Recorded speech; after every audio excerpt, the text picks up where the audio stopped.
И сакам денеска да прочитаме на почетокот еден текст кој ни е толку многу познат, што всушност и не читаме што пишува во него. Сакам да читам од Евангелието според Матеј, првата глава. Најдете го текстот.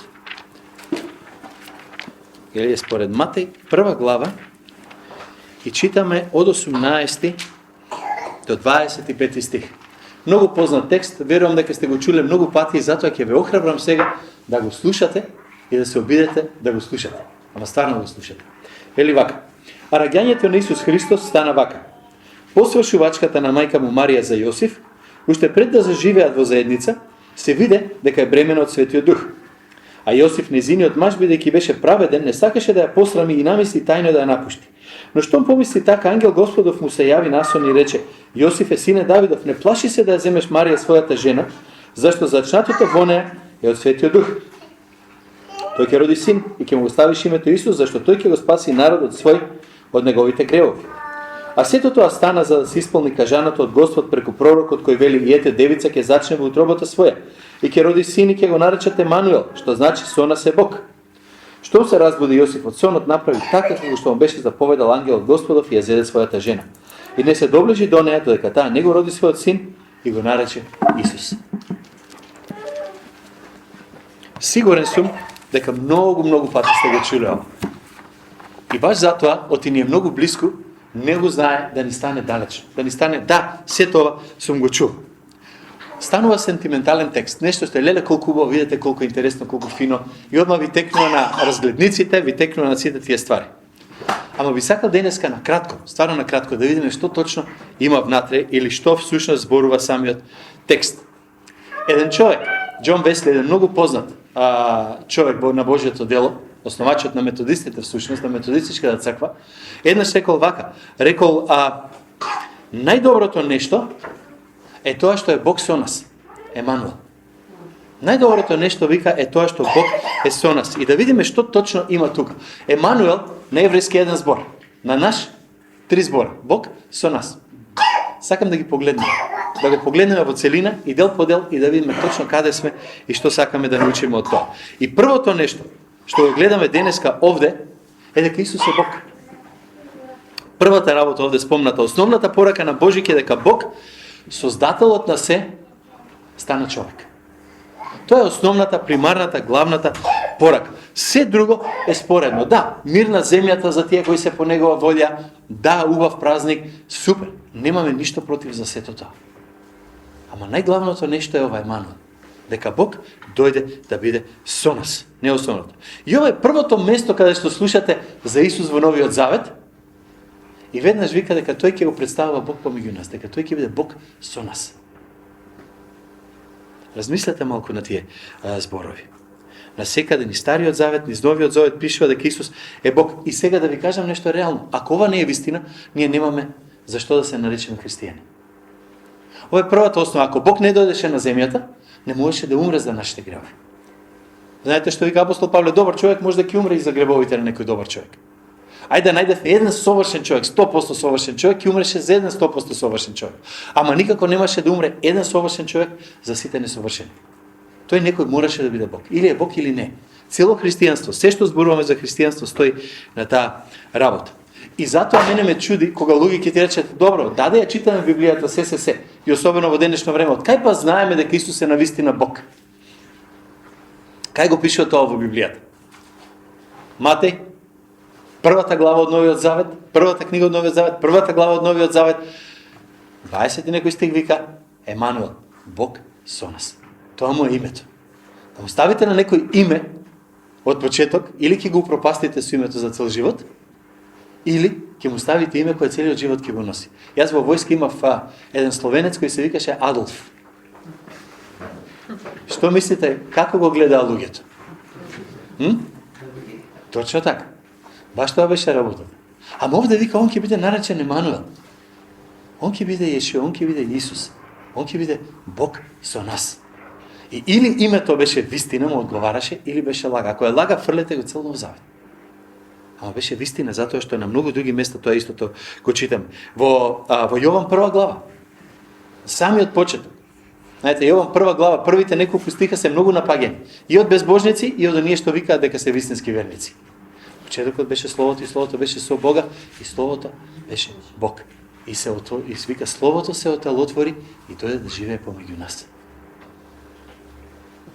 Тој, совршениот, оној Бог, дојде во тело. Бог со нас тука. Петар во дела апостолски, кога зборува, првата проповед кога држи, вика, Бог ја откупи црквата со својата крв. Повторно зборува преку Исус. Повторно зборува за Него. Исус простува греови. Викаме, ние чудо големо. Исус простува греови. Не знам дали сте си помислили на тоа, што значи да му простиш на некој греф. Ајде да видиме вака пример. Ако јас, да кажеме, му направам нешто на Бојан, му сгрешам. И тоаш дојде Џони, кај Бојан, и му вика, Бојан, јас ти простувам. Или уште повеќе, ако да, Павле, јас ти простувам што му сгреши на Бојан. Кој може мене да ми прости? Само тој на кој сум му сгрешил. Така. Ако некој друг дојде од страна и каже, јас простувам наместо некој друг, тој некој мора да биде Бог. Иначе нема логика. Има една многу интересна книга за која има напишано страшни дискусии теолошки. Само накусо за 2 збора, не е тука темата, ама се зборува за војник германец кој умирал во концентрационен логор и бил на смрт и повикал еден евреин, таму кој бил затворен, да дојде кај него и му рекол, јас сакам ти да ми простиш. Зошто да ти простам? За сето оно што јас го направив на евреите во овој камп. Ке можеш ли да ми простиш да си умрам со мир? Целата книга не е многу голема. Евреинов објаснува како се чувствувал во тој момент. И кажува на едно место, му рекол, не, нема да ти простам. Му кажа, знаеш зошто? Јас не можам да ти простам за тоа што ти си го направил на некој друг.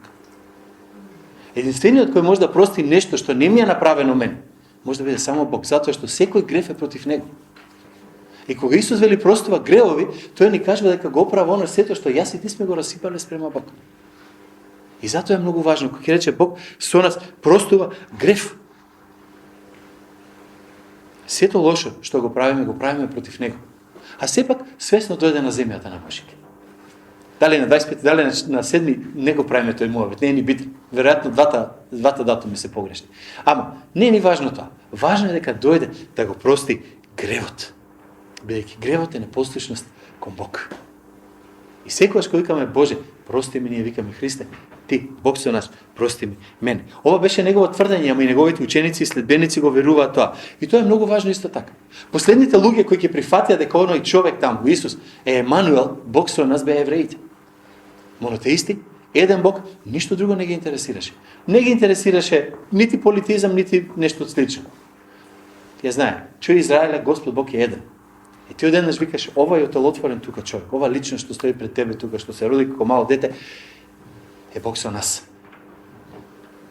Или требаше масовно да забегаат, или мора да го прифатат дека тоа беше така и дека е вистина. Вистина е дека другите религии нема проблем со многу богови. Ке се сетите и грците нема проблем кога Исус се роди во тоа време. Памтите кога Павле и Варнава беа на едно место, исцелија една личност, да не навлегуваме повеќе таму, и кога исцелија личноста, што реква луѓето наоколу грците?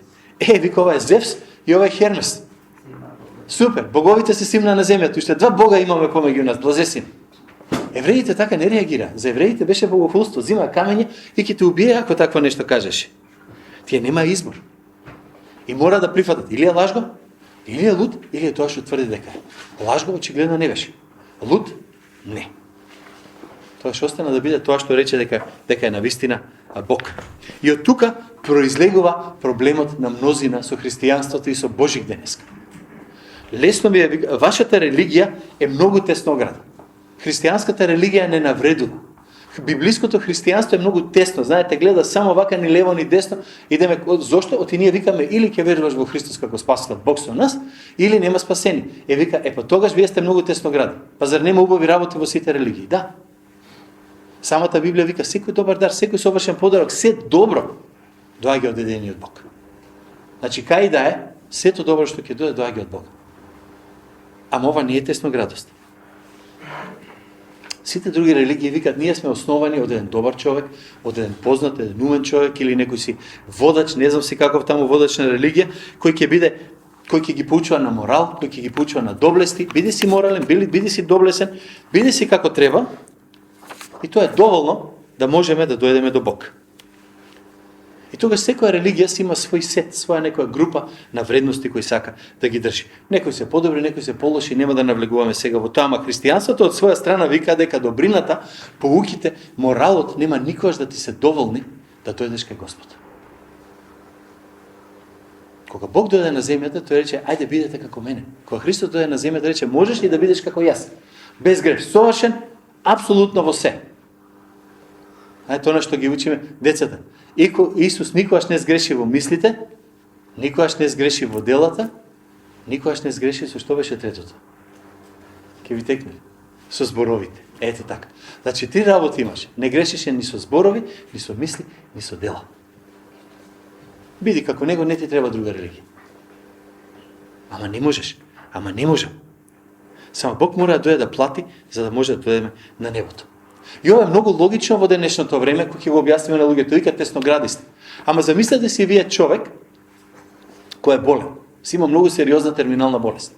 Оди кај еден лекар и му вика, слушај, не е важно како се чувствуваш, не е важно што мислиш за твојата болест. Јас сметам дека ако само добро поминеш, ако размислуваш позитивни мисли, секи ти биде супер. Ке отиде кај некој друг и тој му вика другиот, слушај, одлично, ние прифаќаме секакви. Дојди кај нас, ќе те лечиме. Ево, можда болеста не можеме да ти ја лечиме, ќе ти излечиме грипот, ќе ти излечиме можеби тако коса ти паѓа, ќе ти пресадиме коса. Ама ти викаш, ама јас имам проблем друг. Да, ама ајде немој сега за него. Дај да ги решиме другите проблеми, некој пат и само ќе ти се каже. Одите кај лекар кој ти вика, слушај, имаш смртна болест. Има лек, земи го или ќе умреш. И замисля се завртиш кон тој лекар да му кажеш, ама ти многу тесноград си, што ти е на тебе? Па мора ли сега по твоето додам? А ќе ти каже, не мора, ама имаш избор. Ќе ме послушаш или ќе умреш. И тоа е разликата помеѓу сите и овој Господ тука. Тоа е Бог. Ама забележете што понатаму зборови дека е Бог со нас. И тоа е убавиот дел на Божик. И затоа Божик е толкова празник, дека на Божик дојде големиот Бог, совршениот во облик на слаб човек, со нас. Ние му се обраќаме на Бог, на кој викаме, Господи, јас сум гладен, а ти не ме разбираш. Јас сум болен, а ти не ми одговораш. Он вика, не, јас бев гладен, јас бев болен, и јас немав место каде да живеам, јас немав куќа каде да приклонам глава, на крајот и мене неправедно ме обвинија, јас умрев со смрт која не требаше да умрам. Што се ти поразлично од мене? Тој Бог со нас дојде и тоа е прекрасното нешто повторно што нас не го прави Божик убав и радосен празник. Секогаш кога читаме за Бог пред Исус, го гледаме Бог кој покажува милост, кој покажува љубов, ама реално ако погледнете, секогаш кога се појавуваше пред луѓето, носеше страф и ужас. Не верувате, читајте. Во книгата на Јов, најстарата книга во Библијата. Кога Бог се појавува, ужас ги опфаќа сите. Кога се појавува пред Авраам, сум проповедал на таа тема, може да ја најдете, пак ја речем на YouTube. Бог беше како ужасен оган кој поминуваше помеѓу жртвата. Кога им се појавуваше на израелците, им се појавуваше како столб од оган. Кога се појави на Илија и на другите, луѓето трепереа од страв. Трепереа од страв. А овој пат доаѓа како бебе. Од бебе никој не се плаши. Никој не се плаши. Доаѓа како некој кој секој вика, дај да го видам, дај да го пипнам, дај да си поиграм со него, да се посемам, види леле каков е, види каква и така натаму, и така натаму. Дојде да биде како еден од нас. Това беше супер. И тука сакам да направиме една разлика. Едно е да го искусиме Бог, а друго е да си со Бог, да се сретнеш со него лично. Едно е да кажеш јас знам за Бог, а друго е да кажеш јас го знам Бог. Не, ние никош нема да го знаеме Бог во таа смисла дека ќе знаеме се за него. Тука се согласуваме. Ама знаеме доволно во Библијата за да можеме да знаеме како да му служиме и како да одиме напред. И почнува уште од самото тука. Бог со нас. Дојде роднините на Марија, роднините на Јосиф, најблиски, пастирите, околината, луѓето, сите се собра, сите поминаа, сите можеа да го видат тоа дете. Беше пристапно. Може да кажат, го запознав, го видов. Пак ја речам, едно е да искусиш Бог, друго е да си со Бог. Замислете си омилен пејач. Некој што е омилен пејач. И замислете дека сте биле на негов концерт. Така? Како ќе го опишете тоа? Го знаете пејачот? Со пејачот сте? Како ќе го опишете? Тука сме, го слушаме, во негово присуство сме, ама не сме со него. Замислете после концертот да седнете да јадете заедно и да пиете кафе. Кечеш, јас бев со. Зошто? Затоа што врската станува лична, веќе станува блиска. Тогаш си со него. Зошто го кажувам ово? На Божик сета сентименталност не тера некој пат, ќе погледнеме нагоре на кај небото, ќе погледнеме звезди. Немаме снег, ама да има убав снег, знаете, навечер се изгледа фино, убаво, мирничко, знаете сите оние слики Божикни идили што ги представуваат на китено, се супер. И да имаше убаво топло чувство, онака да се чувствуваш, леле што ми убаво, леле што фино се чувствувам. И викаш, јас сум со Бог, не си со Бог. Ти знаеш нешто за него, ти слушаш нешто за него, сосеќаш близко со него, ама не си со него. Со него ќе си кој ќе стане внатре, ќе почне да биде заедно со тебе. Има еден момент, мислам дека Никола го спомна пред некој ден, кога проповедаше, кога кажа дека кога Мојсей слезе од небото, му светеше лицето едно време. Ако се сеќавам, брзо некој го слушав за тоа. Му блескаше лицето од славата. Ама Мојсей не го виде Христос. Замислете го Мојсей, што беше човек кој стварно беше близок со Бог, замислете да слушаше пораката на Божики. Замислете го да чуе Јован 1.14, например, што вика: и Словото стана тело и се всели меѓу нас полно со благодат и вистина, и ние ја видовме неговата слава како на единороден од Отецот. Знаете зашто го спомнав Мојсејот и вика понатаму, вели, зашто законот беше даден преку Мојсеј, а благодата и вистината произлегува од Исус Христос.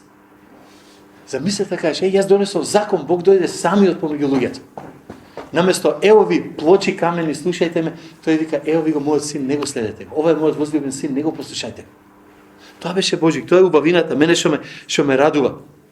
Апостол Павле во 2 Коринќаните, таму 3 глава вика: некако што Мојсей што ставаше превез на лицето свое, за да не можат синовите на Израел да го видат крајот на минливото, туку кога ќе се обратат кон Господ, превезот се симнува, а ние пак вика со откриено лице ја гледаме славата Господа.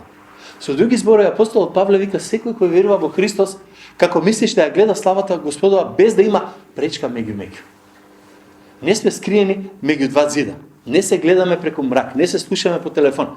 Вика, имаш општење со него, имаш заедништво, имаш близкост. Да може, пак ја рече, Мојсей би кажал, јас го барав тоа и не го добив, а ти го имаш. Ние го имаме. Преку Божик точно тоа го имаме. Во Исус можеме лично да го видиме Бог. Тоа е прашањето, зашто не му кажеш на сите за таа работа? Ова е Божик кога зборуваме. Честит Божик, Исус се роди. Кажеш, да, Исус се роди, ама Исус е Емануел. Бог со нас. Не само бебе што се роди, Бог кој дојде на оваа земја. Преку кого добиваме вечен живот. Кога Бог се покаже на првиот Божик, не беше огнен столб. Дојде како бебе, пак ќе кажа. Пред Божик, Бог беше некој што уништува сила, која уништувачка сила која доаѓа тука. Овој пат Исус дојде да ја тргне бариерата помеѓу нас и него. Стана како нас, за да можеме ние да станеме слични на него. Да можеме заедно преку него да дојдеме поблиску со Бог. Сега да завршам тука. Вика Емануел, Бог со нас. Ајде да кој се тоа нас? На крајот. Нели? Оти најлесно е во група да се скриеш. Најлесно е, како викаат, од шумата да не ги видиме дрвјата. Ова е повторно нешто што Библијата вика дека е ексклузивно. Не рече Бог со сите. Не рече Бог е за сите. Христос е за сите, ама не рече дека е Бог со сите. Зошто? Со кој доаѓа да биде Бог? Бог доаѓа секојаш со оние кои прифаќаат дека се презрени, отфрлени, слаби, оние кои не викаат, јас, Господи, гледај што си направив за тебе да ти да дојдеш кај мене. Тоа е кај оние што викаат да не беше Божјата милост, да не беше Бог Емануел со нас кој дојде, јас не имаше да бидам тука каде што сум. Тој дека и тие што викаат, јас не се спасувам сам. Господ Бог е тој што мене ме спасува. Христос бара луѓе што викаат, јас не заслужувам. Бог вика, знам, затоа јас го направив тоа за тебе. На такви кои доаѓаат да кажат, не такви кои ќе речат, јас имав тежок живот и сега ти ми должиш нешто, Господи. Јас се изнамачив, те заслужив, Боже. Нема да го заслужиме Бог, сигурно. Ајде, 3 кратки работи како примена и со нив да завршам. Затоа што ако едно нешто нема примена, ќе излеземе, ќе речеме слушавме нешто арно лошо, ама што требаше да направиме со тоа? Па не знам. Ево што треба да направиме. Прво, ако е Бог со нас, поставете си го прашањето што значи тоа за моите, за вашите слабости, за вашите пороци, за делата. Ние сите сме слаби, сите имаме проблеми, сите имаме тешкоти. Ако Бог е со нас, како треба да се однесувам? Да продолжам во тоа што сум го правил? Да продолжам со глупостите што ги правам? Или треба да сменам нешто? Ако Господ стои, ако сум сигурен дека Емануел е со мене, ако сум сигурен дека Бог со нас е цело време покрај мене, тогаш се што правам, го правам во Негово присуство, пред Него. Јавно, апла јавно. 24/7 стриминг. За сите да видат што се случува. Како треба да се однесуваме? Достојно да може да кажеме дека Емануел, Бог е со нас. Достојно за тоа да кажеме дека јас верувам во тоа. Дека не е само да верувам, има негде некој Бог, ама знае да замежи, да ме прескокне и да не ме види. Тука. Апостол Павле во прво Коринќаните, онаа главата, што е 13 глава, таму за љубовта, 7 стих вика, љубовта се покрива, во се верува, на се надева, се поднесува. Знаете зошто може да го каже тоа? Затоа што е 100% сигурно од Исус е Бог. Бидејќи Исус е Бог, Неговата љубов кон нас ќе рече добро, знам дека беше искушуван, знам дека сгреши, знам дека повара прошка, ќе ти прости. Да си сигурен дека таква љубов Бог ќе ти даде може само ако си сигурен дека Бог е покрај тебе. Ако е некој далечен што не го познаваш, ќе речеш од кај знам ти така ќе постапи, ти ќе ме сака. А не знаеш, ти не го познаваш. Првото. Второто нешто, Божик треба да не приближи поблиску до самиот Исус. Бог со нас. Христос веќе дојде на земјата да биде близу до мене. Што правиме јас и ти да бидеме близко до Него? Оваа година бевме предизвикани да направиме неколку работи, како што се например да читаме Библијата почесто. Да се молиме, да се вклучиме во црквата, да се вклучиме во црковната работа, да бидеме поредовни во доаѓањето, да бараме Господ да ни помогне да можеме да се ги исполниме, да се земеме и повеќе обврски. Да повикаме други луѓе во црквата, да охрабриме други, на други да им посведочиме. На тој начин ние ќе бидеме поблиски со Него. Не е прашањето дали Бог е со нас.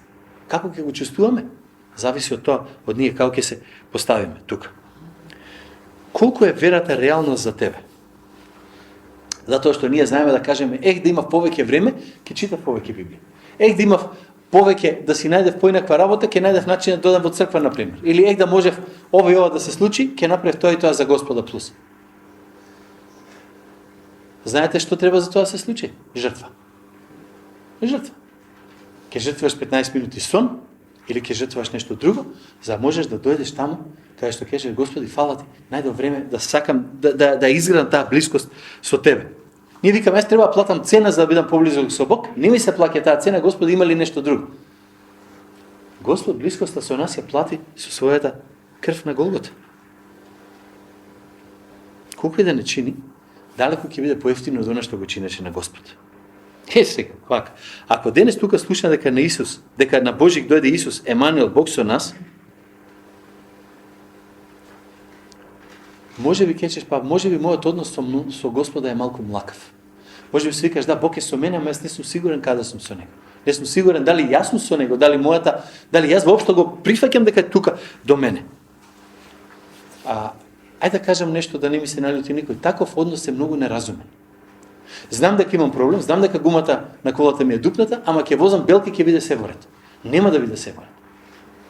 Знам дека ми треба Христос, знам дека треба да се посветам повеќе на Него, ама ајде да си дадам малку луфта, не е ворет.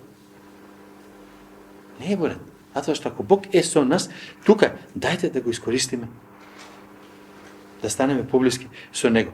Пред Нова година во проповед го цитирав Џон Стот, па сакам да го цитирам, кој викаше никогаш ни еден човек кој се сретнал со Исус не можел да биде рамнодушен. Или го мразел, или бегал од него во ужас, или паѓал пред него на колена. Нема друг рационален одговор да можеме да му дадеме ние на Господ. Нема. Не може да кажеш ова е интересно, ќе го земам ова, ќе го оставам тоа и пак ќе бидам со Бог. Или цел пакет, или не. Или му се даваме цели, или не ќе застанеме пред него и ќе мора да кажеме, да дадеме одговор како еден човек што вика, зошто ти мислеше дека ти подобро можеш да си го водиш животот сам, отколку со мене? Размислете на тоа. Зошто било кој од нас би мислел дека многу полесно и подобро може да поминеме во животот, отколку ако Емануел Бог со нас е оној кој е цело време покрај нас и со нас. Размислете за тоа, овој Бошики. Биејќи тој е нашиот Создател, тој е Емануел, тој е Бог со нас. Да не го забораваме тоа оваа година.